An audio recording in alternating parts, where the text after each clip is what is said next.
All right. So, I've been talking a lot about sterling silver and the amount of silver that we buy, and I was just going to test this piece just to show y'all like what you're going to be looking for because there's no markings or anything on this piece. So, looking at it, it looks like silver, um, but there's no markings or anything for me to tell. But you do always want to test them, even if they are marked, because people can buy the stamps for them to mark them 925 or sterling or whatever whatever they want. They do it on fake jewelry all the time. So I'm going to do all this one-handed, so I can record it. Might be a little awkward, but we'll try. So for this, and you can buy these test kits on eBay. They go for about $17 on eBay. This is for testing silver. You need the 18 karat gold test. It works for sterling. What it's going to do is when we scratch this and put the acid on,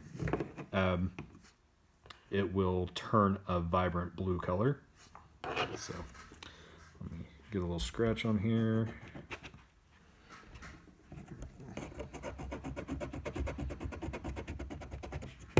All right. So there's our scratch. And be careful with this acid. If you get it on your skin, it does burn pretty bad. If it's not gonna like burn your skin off completely, but it will yellow and blacken the skin. So just be careful while you're doing the test. Let's see how well this comes in on the video. And as you can see, it's starting to turn into that vibrant blue color. If it wasn't silver, it would just eat it away and you wouldn't see any color whatsoever in there.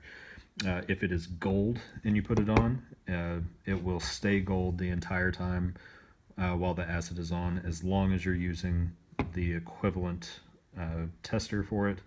Like if it's 10K, 14K, 18K, it will just stay gold underneath the acid for a long period of time.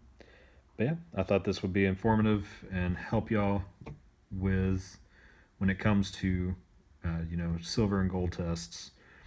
But yeah, if you like the video, please leave a like and subscribe, and y'all have a nice day.